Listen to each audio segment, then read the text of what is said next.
বাংলাদেশ এখন পর্যন্ত 3বার এশিয়া কাপের ফাইনালে খেলেছে, কিন্তু কখনো শিরোপা জিততে পারেনি। এবার বাংলাদেশের ক্রিকেট ফ্যানদের প্রত্যাশা অনেক উঁচুতে, তারা মনে করছে বাংলাদেশ এশিয়া কাপে ভালো খেলবে। এখন সেই ভালোটা কি? আরো একবার এশিয়া কাপের ফাইনালে খেলা, নাকি প্রথমবার এশিয়া কাপের ট্রফি জেতা? আমার ধারণা বাংলাদেশ প্রথমত চাইবে এশিয়া কাপের ফাইনালে খেলা নিশ্চিত করতে। গ্রুপ বি তে রয়েছে বাংলাদেশ, গ্রুপ সঙ্গী হচ্ছে হংকং, আফগানিস্তান এবং শ্রীলঙ্কা। দুটো দল চলে যাবে সুপার ফোরে। সেই ক্ষেত্রে শ্রীলঙ্কার বিপক্ষে বাংলাদেশ শ্রীলঙ্কার মাটিতে টি-20 সিরিজ জিতেছে, অর্থাৎ শ্রীলঙ্কাকে বাংলাদেশের পক্ষে হারানো খুবই সম্ভব। আফগানিস্তানকেও বাংলাদেশ হারাতে পারে, সেই সক্ষমতা বাংলাদেশ দলের রয়েছে। হংকং এর বিপক্ষে বাংলাদেশের জেতা উচিত।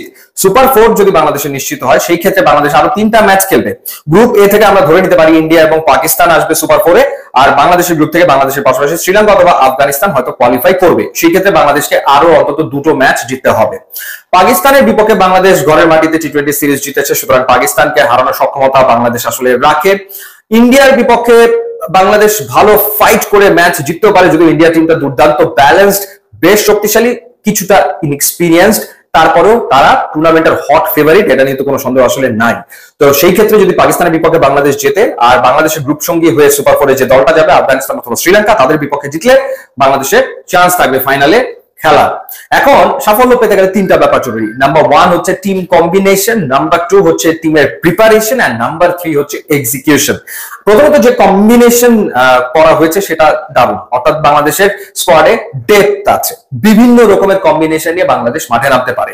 যেমন বাংলাদেশ যদি মনে করে যে কোনো একটা ম্যাচে, পার্টিকুলারলি একটা ম্যাচে লেফট আর্ম স্পিনিং অপশন দিয়ে প্লেইং 11 তৈরি করেন আসম আহমেদকে নিয়ে, সেভাবে তারা আসলে চিন্তা করতে পারে। কোন একটাতে যদি তারা মনে করে opponent divisional leg spin effective হতে পারে, রিশাদ হোসেনকে দিয়ে তারা একাদশ সাজাতে পারে। কোন একটা ম্যাচে যদি মনে করে যে আমরা এই ম্যাচটাতে পেসার হেভি করে খেলতে নামবো, সেই ক্ষেত্রে তারা তানজিম সাকিব, সাইফুদ্দিন, এরপর মুস্তাফিজ, তাসকিন, 4জন পেসার নিয়ে খেলতে নামতে পারে। আবার ব্যাটিং এর ক্ষেত্রে কোনো একটা ম্যাচে যদি মনে করে যে সাইফ হাসানকে আমরা খেলাবো, সেটা বাংলাদেশ টিম করতে পারে। নুরুল হাসান সোহান তিনিও থাকছেন বিকল্প হিসেবে, তাকেও খেলানো যেতে পারে। সো নানা রকমের কম্বিনেশন নিয়ে বাংলাদেশ আসলে মাঠে নামতে পারে, যেটা ডেফিনেটলি একটা স্কোয়াডের স্ট্রেংথের জায়গা। তো সেই স্ট্রেংথ বাংলাদেশের স্কোয়াডে আছে। এবার আসা যাক প্রিপারেশন প্রসঙ্গে। যে প্রিপারেশন বাংলাদেশ নিয়েছে, এরকম প্রিপারেশন বাংলাদেশ আসলে বহুদিন বহু টুর্নামেন্টের আগে নিতে পারেনি। এই দলটা টানা 4টা টি-20 সিরিজ আসলে খেলেছে, 2টা জিতেছে, 2টা হেরেছে। সংযুক্ত আরব আমিরাতের বিপক্ষে যে সিরিজটা হেরেছে সেটা আনএক্সপেক্টেড ছিল। এরপর পাকিস্তানে গিয়ে একটা সিরিজ খেলেছে, ওইটা হেরেছে। এরপর শ্রীলঙ্কার বিপক্ষে জিতেছে এবং পাকিস্তানের বিপক্ষে ঘরের মাটিতে জিতেছে। সো বাংলাদেশের এই টিমটা খেলার ডেফিনেটলি ভেতরে রয়েছে, এবং ক্যাপ্টেনের চাওয়া মাফিক বিসিবি আরো একটা টি-20 সিরিজের আয়োজন করেছে এশিয়া কাপের ঠিক আগে নেদারল্যান্ডসের বিপক্ষে। সুতরাং প্রিপারেশনে কোন রকমের ঘাটতি আছে সেটা বলার কোনো সুযোগ আসলে নাই। সো বাংলাদেশ খুব ভালো প্রিপারেশন নিয়ে এবারে এশিয়া কাপে খেলতে যাচ্ছে। প্লেয়াররা এই খেলার ভেতরেই আছে, টি-20 মোমেন্টামের ভেতরে ডেফিনেটলি তারা রয়েছে। এর সাথে যোগ হয়েছে জুলিয়ান উডের ক্লাস, অর্থাৎ পাওয়ার হিটিং আরো কিভাবে করে রপ্ত করা যায়। কন্ডিশনিং ক্যাম্প আসলে চলছে। তো বাংলাদেশ টিম একটা প্রসেসের ভেতরে থেকে এশিয়া কাপে খেলতে যাচ্ছে। এই প্রসেসটা আসলে খুব জরুরি সাফল্য পাওয়ার ক্ষেত্রে। এবার আসা যাক এক্সিকিউশন প্রসঙ্গে। এই জায়গাটাতে ডেফিনেটলি পরীক্ষাটা আসলে হবে, এটা খুব ইম্পর্টেন্ট একটা জায়গা। আমরা যেটা দেখছি যে বাংলাদেশের ওপেনার স্পেশালি তানজিদ হাসান তামিম এবং পারভেজ হোসেন ইমন, তারা পাওয়ার প্লেটা কাজে লাগাতে সক্ষম হচ্ছে।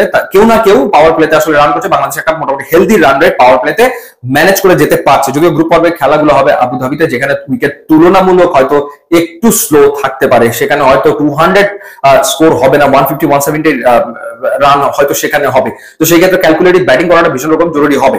তো ওপেনিং এর কথা বললাম, যে ওপেনিং এ তারা যদি তাদের প্ল্যান এক্সিকিউট করতে পারে। এরপরে লিটন কুমার দাস রয়েছে ক্যাপ্টেন, যদিও তিনি কনসিস্টেন্ট না, কিন্তু তিনি যদি ইনিংস গুলো খেলতে পারেন, তার ব্যাটিংটা তিনি করতে পারলে ডেফিনেটলি ম্যাচ উইনিং পারফরমেন্স করা তার পক্ষে ডেফিনেটলি সম্ভব। এরপরের জায়গাটা রয়েছে তাওহিদ হৃদয় কিংবা সেখানে সাইফ হাসান, কোনো একজন খেলবেন কোনো ম্যাচে, তাওহিদ হৃদয় অথবা সাইফ হাসান, তাদেরকে দেখা যাবে। তো এই জায়গাটাতে মিডল ওভারে বাংলাদেশ কেমন এক্সিকিউট করে সেটা একটা দেখার ব্যাপার। ইম্পর্টেন্ট হচ্ছে তারপরে, অর্থাৎ এরপরে ব্যাটিং অর্ডারে যে শামীম হোসেন পাটোয়ারি, জাকের আলী অনিক, এরপরে রিশাদ হোসেন, শেখ মাহাদি, তারা আসলে টি-20 ব্যাটিংটা করে, অর্থাৎ যে স্ট্রাইক রেটে বাংলাদেশের ওই সময়টাতে ব্যাট করা উচিত সেই ধরনের ব্যাটিং তারা করতে সক্ষম। আর একটা ব্যাপার হচ্ছে ব্যাটিং অর্ডারের ডেপথ, ব্যাটিং অর্ডারটা লম্বা। যেভাবেই করে একাদশ সাজানো হোক না কেন, সেখানে দেখা যায় যে 8 জন পর্যন্ত ব্যাটসম্যান আসলে থাকছে। সো সেই জায়গাটাতে middle order, lower middle order থেকে যদি কাঙ্ক্ষিত রান বাংলাদেশ পায়, তাহলে বাংলাদেশের ম্যাচ জেতার সম্ভাবনা ডেফিনেটলি বাড়বে। বোলিং ডিপার্টমেন্টের ক্ষেত্রে ভেরিয়েশন তো রয়েছে, সেখানে মুস্তাফিজ আছে, তাসকিন আছে, মোহাম্মদ সাইফুদ্দিন অলরাউন্ডার হিসেবে থাকছে। সো তার ব্যাটিংটাও বাংলাদেশ পাচ্ছে। এবং পাশাপাশি রিশাদ হোসেনের লেগ স্পিন অথবা নাসুম আহমেদ যে কোনো একজন, শেখ মাহাদি তার শুরুতেই তার যে বোলিংটা সেটাও এফেক্টিভ, পাশাপাশি শামীম হোসেন পাটোয়ারির বোলিংটা হয়তো ব্যবহার করবে ক্যাপ্টেন। সো অন্তত 6 জন বোলার থাকছে বাংলাদেশের একাদশে। সো ব্যাটিং এর ডেপথ আগ পর্যন্ত, বোলিং এর ক্ষেত্রে 6টা অপশন। সো সেই কারণে এক্সিকিউশনটা যদি হয় তাহলে সাফল্য পাওয়া সম্ভব। এবারে এসে যাবে বাংলাদেশ দলে ভালো করার সম্ভাবনা রয়েছে। বাংলাদেশ দলের জন্য শুভকামনা থাকবে, দেখা যাক তারা কেমন করে।